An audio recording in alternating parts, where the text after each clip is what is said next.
तर एकाच मुद्द्यामध्ये एकाच विधीमध्ये 2-3 समाशा तुमच्या सुटू शकतात. लक्षपूर्वक आहे का? आम्ही सांगितलं तुम्ही केलं तर तिथं तोट्यात जाणार नाही, तेड तोट्यात जाणार म्हणजे सगळ्यांनी केलं तर. पण आम्ही सांगितलं सगळ्यांनी तंबाटे लावा आणि सगळ्यांनीच वांगे लावा, तिथं तोट्यात जाणार. कसं तोट्यात जाणार? सगळ्यांनी तंबाटे सगळ्यांनी वांगे लावले आणि सगळेच तंबाटे सगळेच बाजारात वांगे आले तर मग 1 रुपया किलो विचारणार नाही. मग तुम्ही म्हणाल पाहुणा पाहू आता ओळखीचं एखादं पाहुणं आलं आणि पाहुण्याला पिशीभर दिली, पाहुणं खुश झालं. पाहुणं 8 दिवस खात बसलं, पाहुण्याला काय माहिती 1 रुपया किलो कोणी विचारीना. पाहुणं म्हणलं लय जीव मग त्या माणसानं सांगलं. पाहुण्यानं 8 दिवस ते तंबुटी खाता खाता बाजारात पाहिलाच नाही ना, भावच पाहिला नाही. 8 दिवस तंबाटे संपले, मग भाव विचारला. ते म्हणलं 5 रुपये किलो. तर म्हणलं पाहुण्यानं एवढं मोठं मन केलं. पण इथं जर समजा सामुदायिक सगळ्यांना सांगितलं सगळ्यांनी केलं तर तिथं तोट्यात जाणार नाही. म्हणून तांब्याभर पाणी सूर्यनारायण टिपी सूर्यनारायण मावळत असताना सूर्यनारायणला आराध्य द्या पाणी. त्याच्यामध्ये सफेद फूल टाका. आता काही ठिकाणी सफेद फुलंही नाही मिळत, मग पांढरं फुल टाका.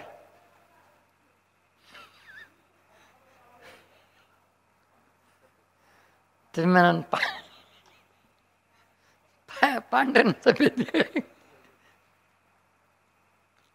तर असं कपाळाचे वर मात्र तांब्या घेऊन जायचा आणि दोन्ही करंगळ्या तोंडाला लावायची. गहूभर अंतर ठेवायचं, त्याच्यातून जी धार येईल ते नाकाच्या शेंड्यावरून धार आली पाहिजे. म्हणजे नाकाच्या शेंड्याच्या लेवलमध्ये. आणि दोन्ही डोळ्याच्या नजरेने मात्र सूर्यनारायणचं त्या धारीमधून दर्शन करायचं. पुन्हा पाणी दिल्यानंतर सफेद फूल सूर्यनारायणला ठेवायचं, दर्शन करायचं. घरामध्ये आल्यानंतर एक तांब्या भरून पाणी ठेवायचं, त्यामध्ये थोडीशी विभूती टाकून द्यायची, झाकण ठेवून द्यायचं. रात्री पुन्हा आणखीन दुसरा विधी त्याच्यातच 4 वातीची समई लावायची. पूर्व पश्चिम दक्षिण उत्तर याच्यामध्ये सेपरेट वाती लावायच्या. 4 वाती म्हणलं आपण 2 म्हणू.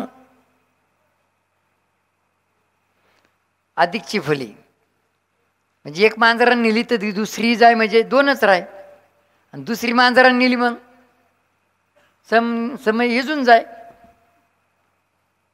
पण एक मांजरानं नेली तर 3 राहतीन, दुसरी मांजरानं नेली तर 2 राहतीन, आणि तिसरी मांजरानं नेली तर 1 तर राहील. म्हणून आणि वाती जाड लावायच्या, समय भरून द्यायची. संध्याकाळी जेवण खावण झालं का ते तांब्यामध्ये पाणी ठेवलेलं आहे, त्याच्यामध्ये भाऊदादांनी हे 2 बोटं त्या पाण्यात बुडून अशा पद्धतीने हलवून घ्यायचं. श्रद्धा विश्वास असणाऱ्या देवी देवतेचं चिंतन करून ते पाणी एकदा तोंडाला लावलं तर काढायचंच नाही, एका दमात प्यायचं. आणि ताईंनी डाव्या हाताची हे 2 बोटं ताईंसाठी, हे पोट साफ व्हायसाठी. एकदा तोंडाला लावलं तर काढायचंच नाही पूर्ण पाणी पिईपर्यंत. देवदर्शन करून त्या समईचं दर्शन करून त्या समईमधून चमच्याभर तेल काढून घ्यायचं. दिव्याला तेल दिलं ते दिव्याचंच झालं, आपला त्याच्यावरती अधिकार नाही. म्हणून दिव्याकडून चमच्याभर तेल घ्यायचं आणि पुन्हा मात्र 1.5 चमचा टाकून द्यायचं. आणि त्या चमच्याभर तेलाने पूर्ण गुडघे हे सांधे याची मालिश करायची. 3-4 दिवस करून भादून आराम वाटेल. पाय डॉक्टर साहेबांनी सांगितलं 20 वर्षाच्या मुलाच्या वाट्या घासल्या म्हणे. घासल्या तुमच्या? घासल्या का बाबा? तुमच्या नाही घासल्या, 20 वर्षाच्या घासल्या. मग नेमकं ती चाललं कुठं? मग का झोपत चालत होतं? मग का मग देवानं ती मॉडेल बनवता डुकला लागला आणि जुन्या टाकून दिल्या. बाबांचं निघाला. म्हणून मात्र अशा पद्धतीनं करून पहा. अनेक पोट साफ यासाठी पुन्हा गुळ आणि लसणाचा प्रसाद विधी करून देतो. शेंगादाणी गुळ जसा खातो उपासाला तशा पद्धतीनं लसूण पाकळ्या ते भाऊदादांसाठी समसंख्येमध्ये 2, 4, 6, 8, 10 आणि माता भगिनींसाठी विषम संख्येमध्ये 1, 3, 5, 7, 9, 11 अशा पद्धतीनं पाकळ्या गुळाबरोबर जेवणाच्या अगोदर. आपले जेवढे प्रसाद आहे ना तेवढे जेवणाच्या अगोदर आहे. डॉक्टरच्या जेवढ्या गोळ्या आहेत तेवढ्या जेवणाच्या नंतर आहे. जेवणाच्या नंतर गोळी घ्या, गोधडी जोडून घ्या आणि आपला प्रसाद खाऊन झोपायचं काही काम नाही. जेवणाच्या अगोदर मग झोपायचं काही कामच नाही ना. म्हणून तर जेवणाच्या अगोदर पूजापाठ झाल्यानंतर 2 तास अगोदर आणि सायंकाळी 4:30-5च्या दरम्यान नंतर त्या टायमाला पण द्यायचं. गुळाबरोबर लसणाच्या पाकळ्या चावून चावून खायच्या. पोट साफ होईल. नाही तर आपलं 1 ग्लास दूध 1 ग्लास पाणी एकत्र करून घ्यायचं लस्सीसारखं, विभूती टाकून घ्यायची आणि पिऊन घ्यायचं जेवणाच्या अगोदर. पोट साफ होईल. पोट साफ झालं तर सगळे आजार जाते. आम्ही जे करतो तेच तुम्हाला सांगतो. म्हणून 1986-87 पासून डोक्याची गोळी नाही माहिती. आता अंगावरती ज्या गाठी येतात, गाठी म्हणजे कॅन्सरच्याच गाठी. डॉक्टर साहेब गेलं की कॅन्सरच्याच सांगते. पण 15 ते 16 प्रकारची वारुळ आहे. वारुळ तर माहिती का तुम्हाला? नागपंचमीला पूजा करतात त्याची.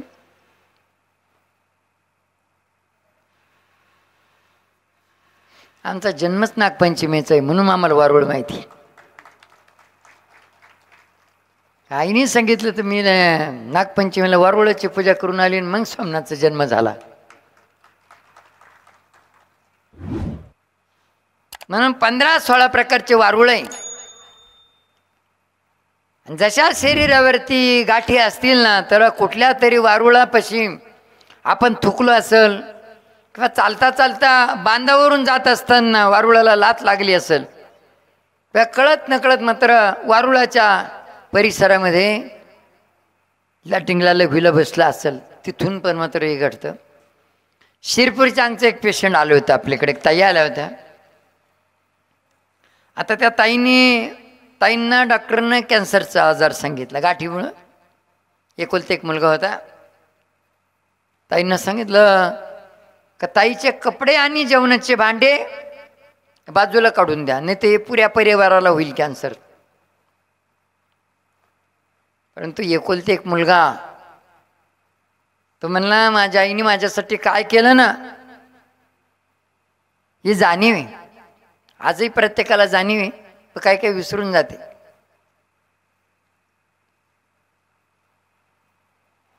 मी मांडीवर असताना, मांडीवरती शी केली असताना आई जेवायला बसले होते ना, आई मला धुवून चुन पुन्हा त्याच ताटावरती बसली. मी जेवलो नाही तर रात्रभर जेवली नाही, रात्रभर झोपली नाही. मी झोपलो नाही तर रात्रभर झोपली नाही. म्हणून मला कॅन्सर झाला तरी चालन, पण माझे कपडे आईच्याच कपड्यात ठेवीन आणि भांडे पण आईच्या भांड्यातच ठेवीन. दैवयोगाने मात्र कोणीतरी आपल्या शिवटिकडीचं नाव सुचवलं आणि इकडं आले तर त्यांनी सांगितलं अशा पद्धतीने. म्हणलं अजिबात घाबरायचं काम नाही, कॅन्सर नंकून सर नाही, तुम्हाला निम नीट करून टाकतो आम्ही. त्यांना सांगितलं तुम्ही फक्त एक काम करा, तुमच्या जाण्याच्या रस्त्यामध्ये कुठंतरी वारुळ असेल ते पहा आणि त्याचा फोटो काढून आणा.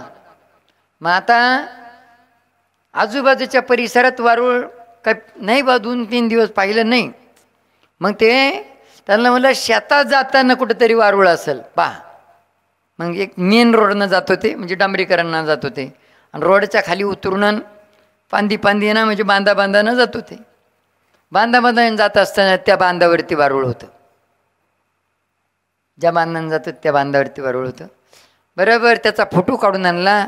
त्या गाठी आणि फोटो एकदम तंतोतंत मिळतं जुळतं होतं. ही गोष्ट नाही सांगत बरं का, अनुभव सांगतो तुम्हाला. आणि आम्ही गोष्ट सांगणार तेव्हा गोष्टच म्हणणार.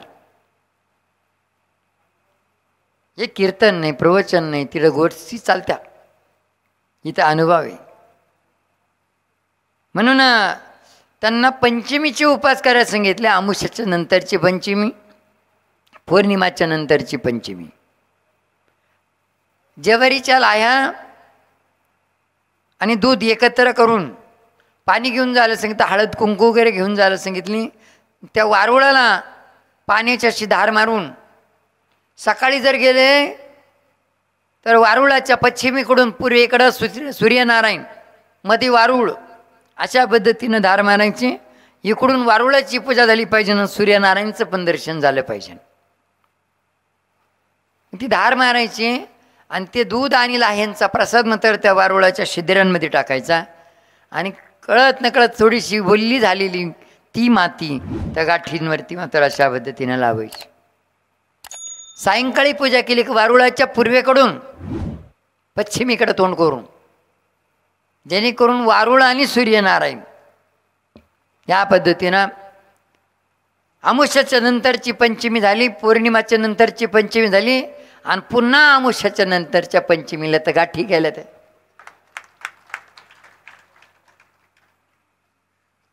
एकदम चमत्कार वाटला त्यांना. आणि एक गोष्ट तुम्हाला सांगू, अनुष्ठानामध्ये सांगत असतो आम्ही, तुमचं जेवणाचं भांडं, पाणी प्यायचा गल्लास, बसण्याचं आसन जेव्हा एकच ठेवणार ना, त्या टायमाला कुठलाच आजार होणार नाही. म्हणजे काही एकमेकाला बघ करोनासारखं पाळायचं असं काही नाही. परंतु त्याच्यामध्ये काय शक्ती असते.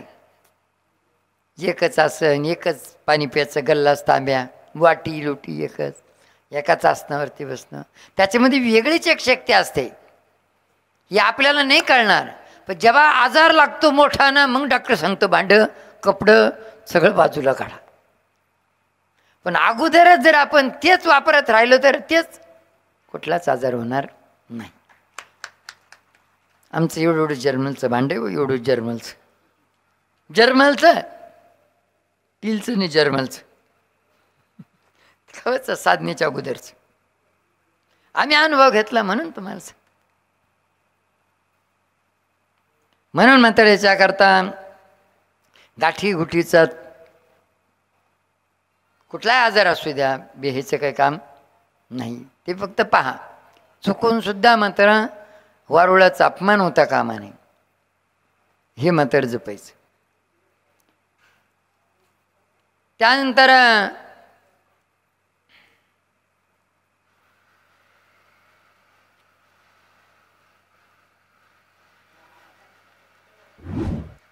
अटक येणे, अटक येऊन मात्र शरीरावरती शारीरिक त्रास होणे. आता अटक म्हणजे काय, तुम्ही गावठी भाषेत सांगत जा.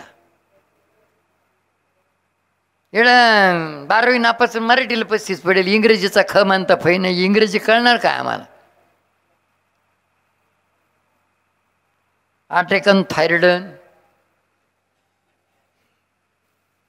या अशी भाषा कळली अशी तर डॉक्टर झालं असतो ना. आता एमडीच होईल.